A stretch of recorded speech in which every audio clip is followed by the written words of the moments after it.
Namaste and welcome to Nepal's Top 7 Debaters 2012, produced by Today's Youth Asia. Nepal's Top 7 Debaters is a reality television show where young debaters are provided with a platform to voice forth their opinions on various issues that affect the society directly and help in building awareness through the feeling of competitiveness. The competition is divided into 6 categories: 2 languages, Nepali and English, and 3 grade levels, 7, 8, 9, 10, 11, 12, and the bachelor's level. The debaters apply for the audition, and after selection, they go into a series of competition. In the competition round that follows, the debaters will be eliminated on the basis of their performance, and one winner will be announced from each of the 6 categories. There will be one winner nominated as a special mention, and that is how we'll announce the 7 winners of the Nepal's Top 7 Debaters 2012. Nepal's Top 7 Debaters will be organized every year by Today's Youth Asia. We now begin with the audition round for the next debaters of grade 10, 11 and 12. The topic is Advertising Creates Artificial Needs. In just a few seconds, these participants will go out for their audition rounds. Let's ask them a few questions. You've just got your topic, going for your auditions. Are you confident? Yes, I am confident but a little nervous as well. So I just hope it goes well. How are you going to impress our judges? I'll be confident and I'll speak for the topic. I won't go I'll be on the track for the topic and won't go by the track. I am here to speak for the motion, advertisement creates artificial needs. So let's start off. What is advertisement? Advertising is a medium through which a product can be sold more in the market by leaving a greater impact on the public. Yes, advertising is necessary for each and every product, but too much of advertising of those goods which are luxurious and not good for the health seeks the attention of the young youths. Let's take the example of the innocent children.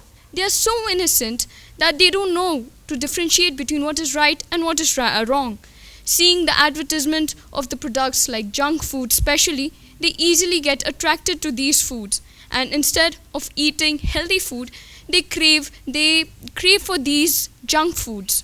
They ask their parents, they demand for it, and until and unless they get it, they won't stop demanding for the product. This creates a wrong mindset in the public. Let's take an example of the advertisement of any product, like suppose a famous high-quality garment product.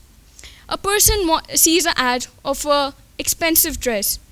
No matter what, in that situation, if he does not want that dress and if he cannot afford it, but still he will demand for that dress because the advertisement he thinks is so cool.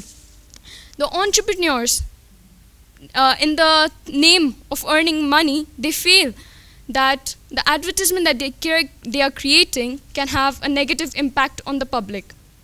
The example for cigarettes.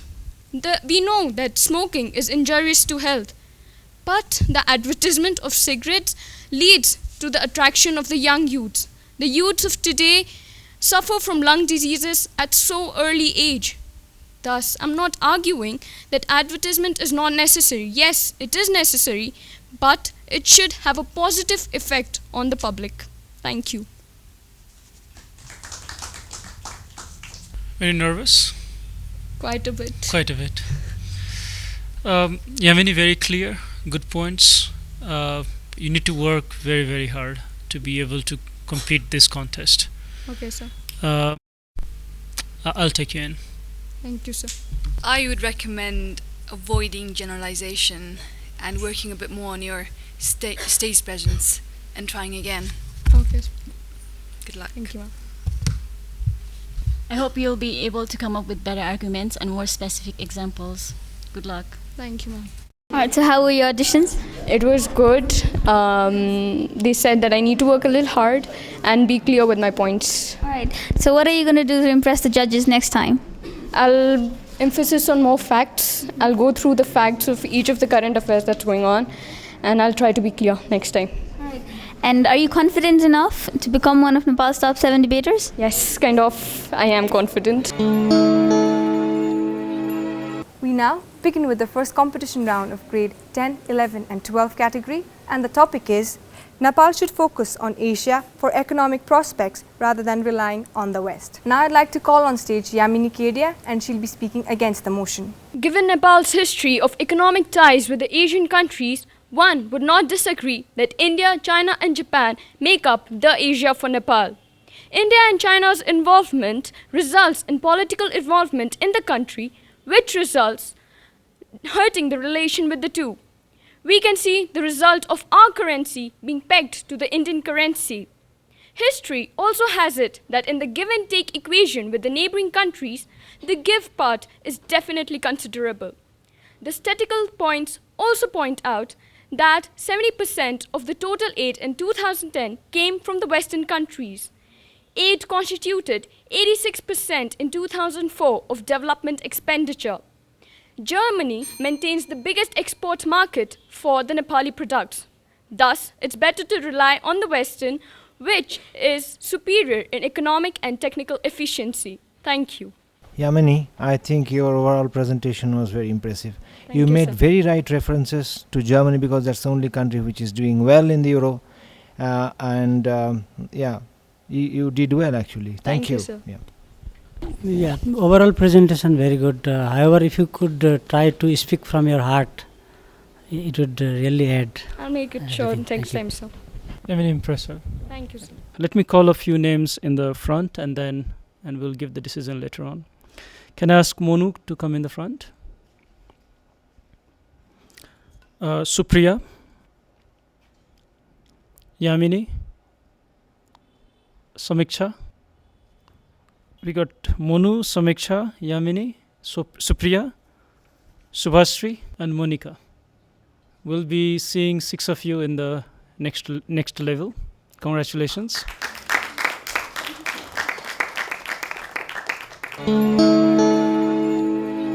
This is the semi-final round for grade 10, 11 and 12 category. We've selected 6 participants from the quarterfinals round, and today our judges will be selecting only 2 participants who will qualify for the final round. Now I'd like to call upon our next participant, Yamini Kedia, from Modern Indian School, who will be speaking against the motion. When was the last time when a major program was organized to create awareness about child labor? Just this June, on the Child Labour's Day. When was the last time any incident of child labor was brought to the limelight? Well, every day the newspapers are overflowing with the incidents of people trying to curb out child labor, the union movement against child labor in Jakarta, or the persistent raids in India and Nepal against child labor. How many of us know that child labor is a social vice and has legal repercussions? All of us. We all at our individual level are fighting against child labor, aren't we? And yet, the fight for child labor is getting lost. But the fact is that this battle has reached new heights, with people having hundreds of links on the internet to contribute to the education of a child. Videos are uploaded on YouTube that gather the attention of the entire world. TV programs are shown that raise the deepest of emotions in an individual. Right from countries ratifying laws against child labor to including various issues related to child labor in the school curriculum, the fight against child labor has come a long way. Innumerable NGOs and INGOs are working together on a single motive to eliminate child labor, and schools like Koseli in our country are there to make a difference. Statistics also show that the number of child laborers fell by 11% in the first half of this decade, and those involved in the hazardous work fell by 26%. However, the decline in child laborers progressed at a slower rate due to the economic recession in the second half. But I have a question.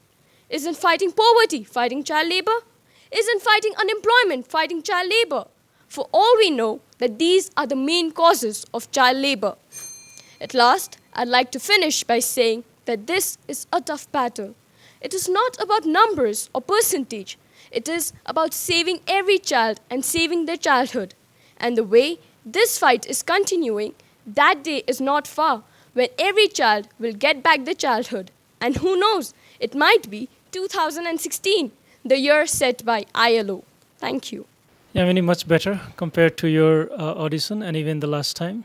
You You started with very good content. You had nice expression and your impressive expression, in fact. However, I would have looked out for more data, facts, and more convincing points. So it would have been repetitive, like the data were already told by them. The data that we already told, but then you could have countered your opponents, which was totally lacking.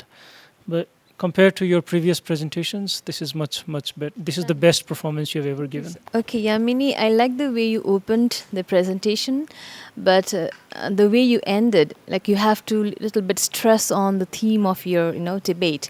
So and otherwise you are clear, calm, natural, and also I like the voice intonation, the way you leveled up your voice. You stress the point you have to stress, and I like that very much. All the best. So I'm gonna have to agree with her. Your voice was it wasn't way up high or way up lower. It was just the exact thing that you need for a debate. It catches your debate, your counters' attention, and I think a very good body language. Keep that up. I would agree with him in saying that you need more examples. Like I said in the beginning, you need more fire. You need to work on that, and to win this competition, you have to put forth your counter argument. Okay, all the best. Now I'd like to request all the participants to come up on stage for their decision.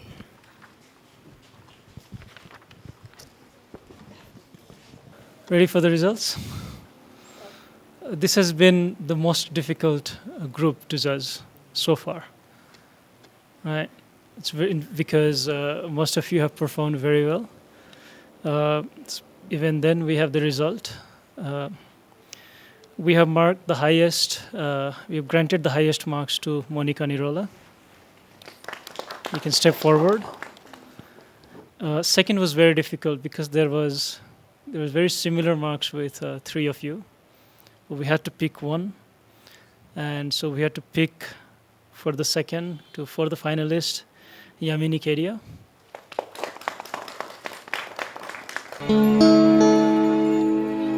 We've come to the final round of the 10, 11, and 12 category. The topic for the final competition is Fairness Cream Advertisements Contribute to Racism. Now I'd like to call on stage Yamini Kedia, and she'll be speaking against the motion. Before getting into the topic, I'd first like to define racism. It is any action or attitude, conscious or subconscious, that subordinates an individual or a group based on their skin color, race, etc. Now, fairness cream advertisements promote a product, which is a cream that lightens the skin tone of a person. Like any other advertisements, the advertisements of such product would also be to promote its uses and benefits, which are makes your skin glow for smooth and fair skin, etc., etc. Where is racism there? There is a trend in the subtropical regions where fair-skinned people spend a lot of time and energy getting their skin tanned. Yes, to look dark. If promoting fairness cream is racism against the dark-skinned people, then advertising about getting your skin tanned is racism against the fair-skinned. But it does not go that way. Just like the advertisements of anti-aging creams are not ageist, fairness creams are not racist. They are just trying to promote business whose motive is to provide solution to people who want to look fair. Second, the advertisements did not create the obsession in the subtropical regions for people wanting to look fair. It already existed. The need for fairness had always been there. Earlier, it was the cosmetic surgery, and now it is a cream. The advertisement is just trying to meet a pre-existing need. Let's try it the other way round. Racism exists when a group is subordinated based on their skin color, race, etc. Even if you're to believe for once that fairness cream advertisements contributes to racism against the dark-skinned people, then how are the targeted audience of such advertisements supporting the advertisement by making the product a stunning 1800 crore business in India alone? For logic suggests that if I am feeling offended by some advertisement, I would not buy that product, right? But the fact is just the contrary. People see these advertisements as a hope, a solution to their needs, and not as a tool creating racism. the government agencies, like the consumer protection agencies, even they don't think that these advertisements are racist. Otherwise, wouldn't they ban such advertisements? Why are they still being displayed? So, actually, the company that is manufacturing the product does not find the advertisement racist, for it would not pay such huge amounts to create some racist movement in the society. The advertisement agencies don't see the advertisements as racist, for they would not make such advertisements if they were. The targeted consumers don't see the advertisements as racist, for they would not be purchasing it. The information and broadcasting authorities don't see the advertisements as racist, for they would not approve of such advertisements. So, I fail to understand, if nobody has a problem with such advertisements, how are these fairness cream advertisements contributing to racism and becoming a racist? Thank you. Let us hear what the judges have to say about your performance. Monica and Yamini, both very well done. I've known both of you as very good debaters, and today is not an exception. Yamini, today I found you a perfect debater. I was hoping I would get to see that of you, even at some point in this debate series. And today you have, you've proven that. You clarified the topic very well, and that's a very good thing, because although it looks like it's a very easy topic, it's not. And you almost got me convinced, because being dark myself, I hate those ads. But you almost got me convinced today. Monica and Yamini both have done well. Excellent, I would say. And Yamini, you've done well. Beginning excellent, and you picked on the issues one after another, touching on the core issues and core areas of those specific issues, and concluded well. You also actually missed one issue that I was more craving for to listen from you, actually. Today's world is about manufacturing, producing things, marketing it, and consuming it, and that's how the capitalism grew. That's the whole idea of free market economy, and then commercializing advertisement and marketing and things like that. And it also contributes to the economic prosperity. It adds in the revenue of the particular country that is promoting the particular product. You could have done tossed up on it, and then it would have been even better. Monica and Yamini, wow! I would say simply wow. This is I've seen a couple of earlier sessions last time, so this was beautiful actually. But I think Yamini was definitely more convincing, I would say, because I'm also not in favor of fairness cream, and also not very much against it. But you somehow convinced me, and I love the way you mentioned all the concerned sectors in your speech, from your marketing, and then consumers, and then every depth of it. So we should look for the next round. We now begin with the rebuttal round. I've come to notice that my opponent has centered her entire argument on particular ads of Fair and Lovely and Fair and Handsome.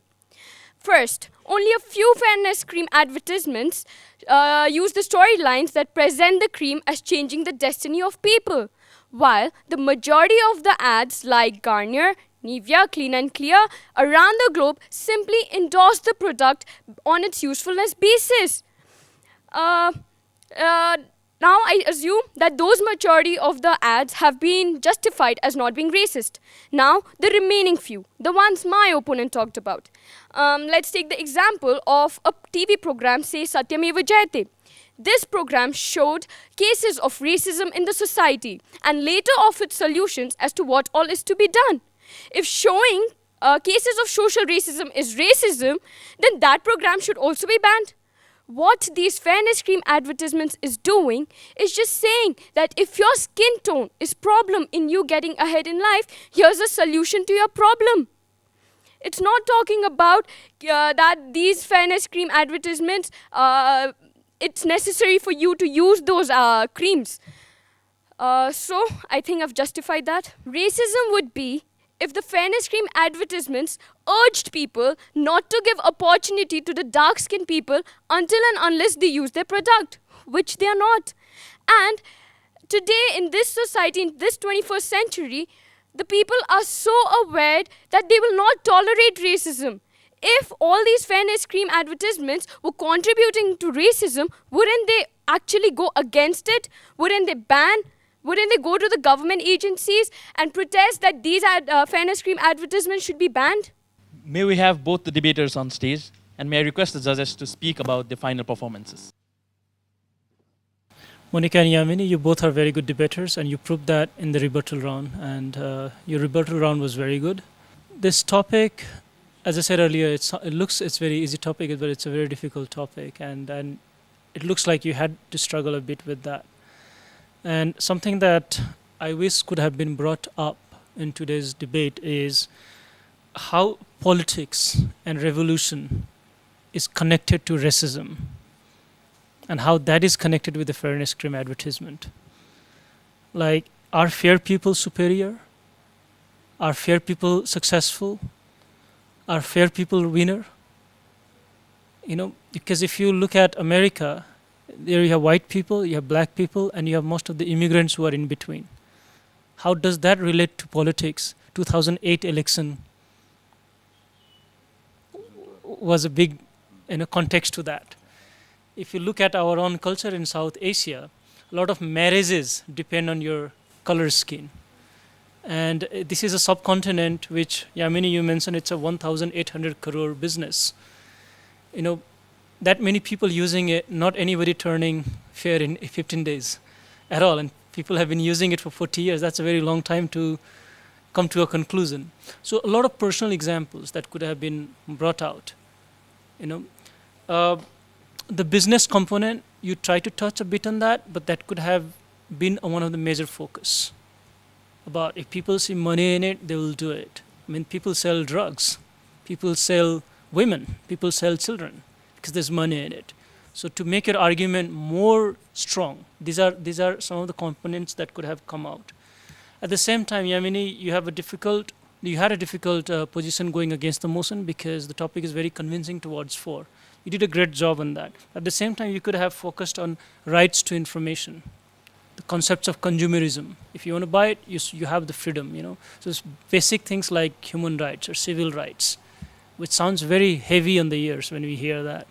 You know, how real it is, it's a different story, but at least it sounds very convincing. Celebrities. Some celebrities are endorsing it. Some celebrities have said they're never going to endorse this product. That's a very strong stand, because they represent millions of their fans. So these are some of the contexts that could have come up. Monica and Yamini, you both have done excellent. You have a lot of potentials to become a really good debater, or rather a politician in future. I hope that the country will find have a politician like you in the coming days. But you've done well, excellent. But I had a little more expectation from you both, and you've done well. But still, if you had tossed upon, because you know the concept of this racism. Racism is not about white dominating the blacks. It's about majority versus minority. Because all the notions that came over in your talks was directing towards the black people. In Zimbabwe, whites are in minority, and blacks are dominating the whites. They're chasing away the whites from their farms, farmlands, houses, and properties. So it's not about being black or being white. This is about majority and minority. So you could have tossed upon a political aspect of it, which Santoshji also covered a bit. And you should have gone much deeper into the economic side of it. I have already mentioned it in my earlier comments. It could have been even much better. But having said that, both have done excellent. I think like both of you did very well. I appreciate that. Today we would like to announce in grade 10, 11 and 12 English category, winner to be Yamini Kedia. Congratulations, Yamini. You've been declared as the winner of the 10, 11 and 12 category for Nepal's Top 7 Debaters 2012. May I request SSP Naura Silwal to hand over the certificate and the gift voucher for Leadership and Skill Development Program to Yamini. The application for Nepal's Top 7 Debaters 2013 is now open, and the auditions will take place in September 2012. If you are a student studying in between grade 7 and bachelor's level, you can apply for either English or Nepali category. For further details, you can visit facebook.com/top7debaters. Our email address is youthtya@gmail.com. Our phone number is 425-7250. We'll be back with Nepal's Top 7 Debaters 2013. Till then, have a great year.